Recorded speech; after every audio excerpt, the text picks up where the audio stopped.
Hello, humans, and welcome to another book video because I've been gone. I think it's been like a year. I could be wrong. I'm not sure. I've been really busy with school, but I decided that I should probably make some more big book videos because I missed it. And as you can tell from the title, I'm actually going to France in a couple of months. Surprise. So I decided that I was going to make a video kind of just detailing the books that I wanted to read before I go to France and some of the books that I want to bring with me because I don't have like a lot of space to pack things, and obviously I want to buy books when I'm over there. I'm only going to bring let's see. Maybe two. No, that would be stupid. I don't know. I'll figure it out eventually. Because I'm bringing a backpack, I don't think that I want to like lug around big books, so we'll see. These ones they're thick with 2 C's, so let's jump right in so I can show you the books that I'm going to bring with me to France. So the first one I already read, or I'm not bringing these books with me to France. I'm going to show you the books I'm going to read before I go to France. Good God, if I brought this with me, I would tip right over. Okay, play a cute little intro song, whatever we're doing. Put that right here. The first book that I wanted to read before I went to France was actually The Phantom of the Opera because I really love the musical and it's one of my favorite movies, and I've watched it ever since I was like 7 years old, a bunch of times. So I read this book first. If you don't know what it's about this phantom who's haunting this singer named Christine Daae, and basically tries to help her with her opera career in a Paris opera. So it does take place in Paris. I already read this book like 3 months ago, and I was kind of disappointed. It's not like it's like the movie in the sense that the plot is still the same and the characters are still the same, except for everybody's a lot whinier. I don't know why the guys in this book just whine all the time, like the Phantom and Raoul. They just cry a lot, and Christine is actually the one who seems to have like more sense, which like watching the movie she kind of, I don't know, it just seems reversed. Like she's way more level-headed in the book than she is in the movie, which I liked, but I just feel like the characters were just quite a bit different, and I don't know, it's still a good book, and it taught me a lot of street names that were in Paris. Probably not the same, you know, because it was written in, I don't even know.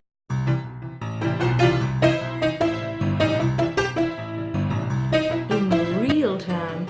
Oh, this is from 18. What the heck? Why won't you just tell me when you're written? Oh my God, just tell me. I love how we have this timeline, but you're not just gonna tell me when you wrote it? Okay, so it was written in 1909. That's what I'm sticking with. I'm not looking at anything else. So, you know, but I know street names from the book, so we'll see if that comes in handy. Probably not. I'll hold on to it. The second book that I got, here, let's do this over. Let's do this. I got sticky stuff everywhere. Okay, so the second book that I want to read is Les Mis.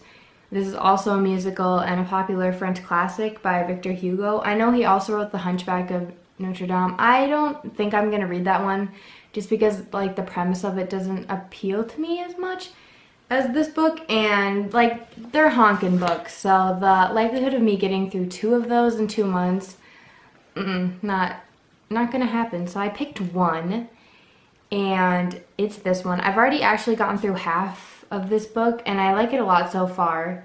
I kind of stopped reading it because I was picking up other books, but I'll finish it before I go because it's 1,000 pages and I've already got halfway through. 500 pages isn't that much to read, so, and it's like a tiny little book. Like, I don't know if you can tell, but it's like, it's a shorty, kinda. I don't know. But, so this book kind of just follows a lot of characters, and it takes place during the French Revolution that was happening in 1832.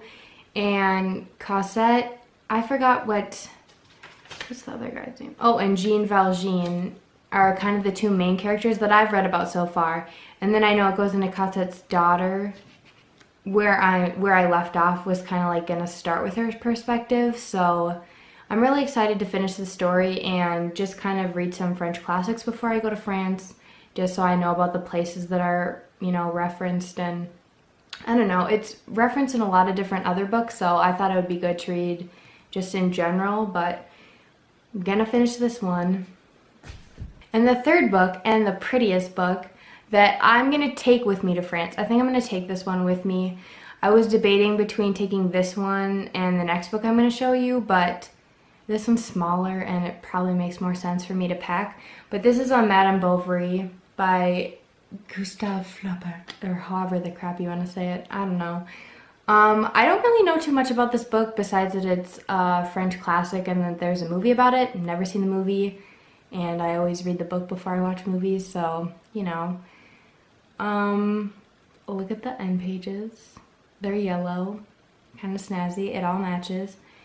I know this is about a main character. It takes place in France, I believe. I mean, the author was from France. I guess that doesn't mean that it does. I'm pretty sure it does. It's a French classic. Either way, I'm going to read it. I don't care where it takes place. It's about, the back of the book says, a woman who lives above her means to find happiness. That's not very specific. That's all I know about it. I haven't really done any extensive research about what the book is about, because I just kind of want to read it and see what happens. But it has good reviews on Goodreads, and I mean, it's pretty. I'm taking it with me, and I'm gonna read it in Paris, and I'm gonna be psyched about it. The fourth book that I want to partially read, good God, we're not reading this whole thing before I go to France in 2 months. I've already read this book. Part of it is the collected works of Oscar Wilde, who I know some people are going to come for me in the comments. I know he's not French, he's Irish, but he lived in Paris and he died in Paris, so he must have liked it. And a lot of his books kind of, I think, take place in France. I believe that I've read The Picture of Dorian Gray. It was a couple years ago. I think that takes place in France. I don't remember correctly. I'm sure someone will tell me if I'm wrong. But I have read out of this book The Canterville Ghost, which is one of my favorites. It's hilarious.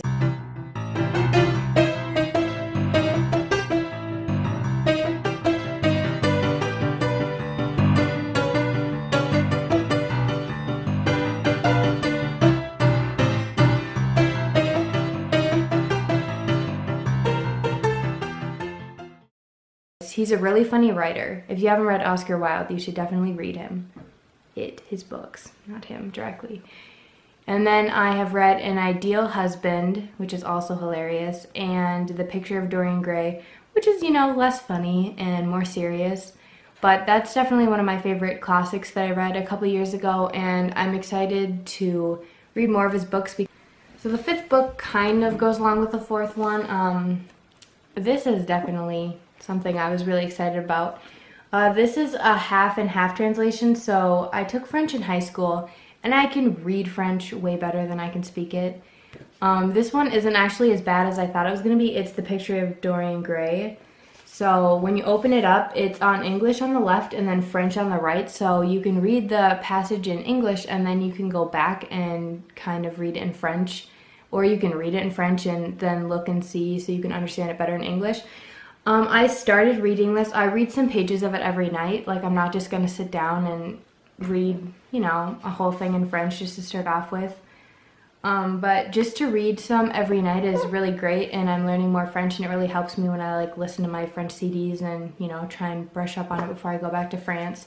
Even though I'm sure that I'm not going to end up speaking that much because, most people in Paris speak English, but I'm still going to try and speak French even if I sound like an idiot, so that's what we're going to go with. So I'm gonna try. I don't expect to be able to read this whole thing, It is pretty long.